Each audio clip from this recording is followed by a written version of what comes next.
I don't know. I just can't think about it. When it's on my mind, I only want to forget about it as soon as possible and think it's not gonna happen, which in fact is not true.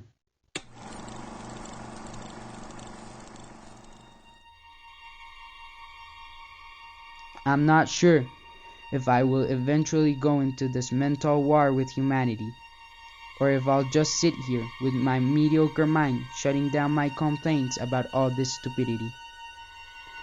The human mind is something very complex, but clever at the same time.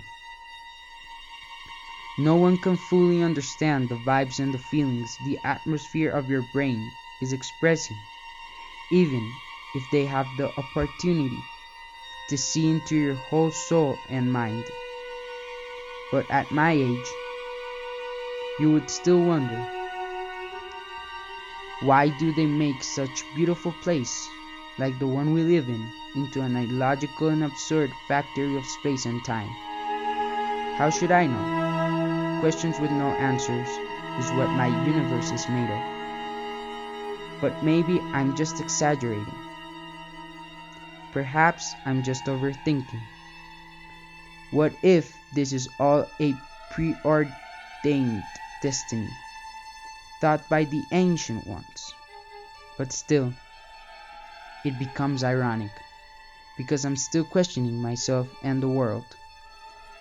A normal and casual open-mindedness like mine would make them take me and wash my soul and brain till I die, like a mother washing her son's head with lice. But even if I wouldn't remember a thing, there would still be dignity deep inside my soul, or I guess that's what I think about all this situation. Them. How can I describe them? I'm not sure. It's like a part of this society. Our brains are an unfinished painting. And as the artists of that painting, we must fill all the white spaces and ugly holes of our life and our way of thinking. But that's not the way it works, or at least not the way it works anymore. It's like when we reach a high level of intellectual maturity, they become the ghost painters of your life, hiding your true self and filling all the ugly holes and white spaces your brain has. But what they do is making those holes and spaces even uglier, or at least that's what I think. Perhaps I'm overthinking again. Why should I see it this way and not the way everyone else sees it? At the end of the day, I was born to be mentally slaughtered as a sacrifice for the welfare of society, even if I hate it more than religion hates science. I still wonder myself, why does society itself needs to work this way? Maybe it's just a way for us to stay balanced in the way our minds work as a community. But I still don't like it. About my father, I'm not sure how or what even happened. What I do remember is that he used to work with them. I don't want to trust my memories right now, but there's nothing really else I can do. His job, just as the others, consisted of exactly what I've been talking about all this time: changing the citizens' memories when they reached 18 years old. Of course, my dad didn't create himself. It was just his job.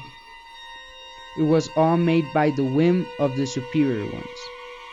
Before reaching 18, we were taught in school about our prosperous and perfect society, where production never fails to succeed and money abounds, where we all love each other and we all love ourselves. to the point that our senses leave their limits. They gather our memories, including the ones that are to be found in the farthest and deepest rooms of our souls and guts, and they disturb them in such a way that our darkest enemies can become our most maniacally indispensable friends. Somehow, they transform hate into love, like Jesus Christ did with water and wine. We are not free, and we shall never be, my dad used to say always. We're damned. Fantasy is the only thing left in this world. We're doomed in this lifeless room with no roof. Our souls are chained. Do not trust anyone, nor just pretend. Act like the others, and no one will barely notice. Only the blind and the deaf will notice. He said to me once. I don't even know what that means. But what I do know is that I will always stay true to myself, because my identity is all I have left right now. My father was also in charge of teaching me when he arrived about science, biology, philosophy, and history. I was always fascinated with the way the world worked, as well as its mysteries, and the same thing with humanity. I, as well, felt intrigued with the way men used to deal or cope with different and stunning difficulties. He taught me how the world used to be a dark and loud road, full of bumps for some, and a colorful, quiet, and simple highway for others.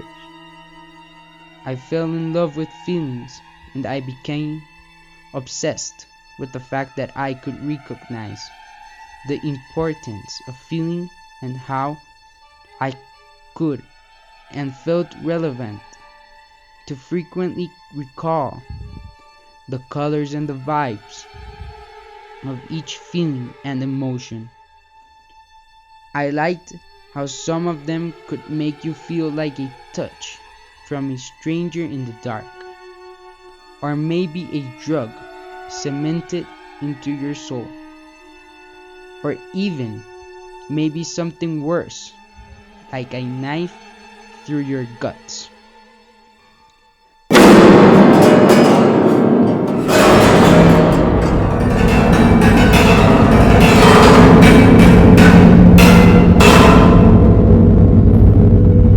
Now that my birthday is approaching, fear has increased, and it's devouring me from head to toes. I've never felt so much anxiety about a day like this one. Obviously, this isn't any kind of birthday. Turning 18 is not something I should be proud of, or at least not right now. Days go by, and so do nights. I keep writing and writing in my notebook. Every hour, every minute that passes, I feel more vulnerable, while my strength decreases and my truths become easier to dissolve and disturb. Questions surround my bones, the brushes inside my head, trying to fill the ugly holes, writhe with no stopping. I've lost myself. I am nowhere to be found. There's no time or space for me anymore.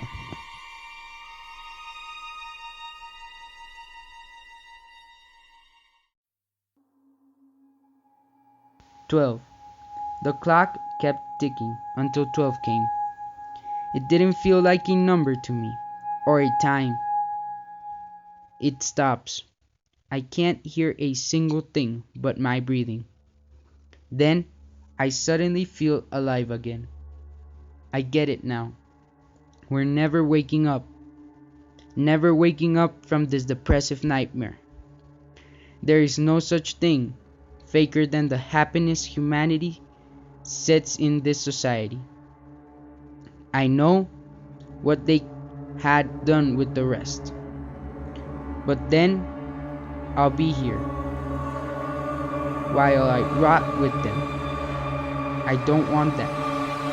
I quickly pack my things and remember what Sal said in one of her letters to Dad.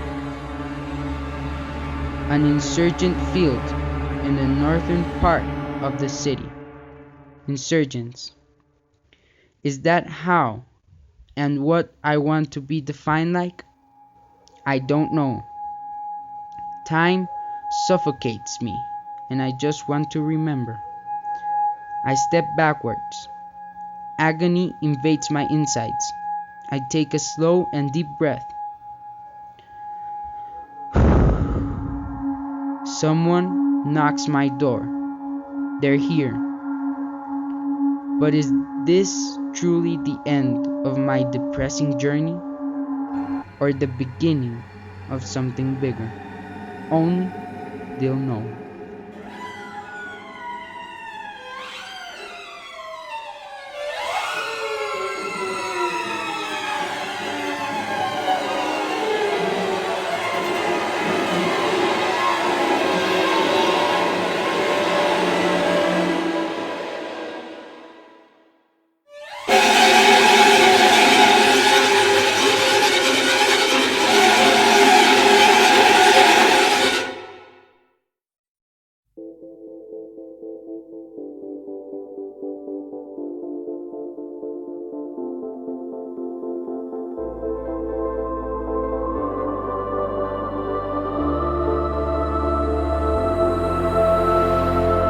Murder lives forever and so does war. It's survival of the fittest, rich against the poor. At the end of the day, it's a human trait hidden deep down inside of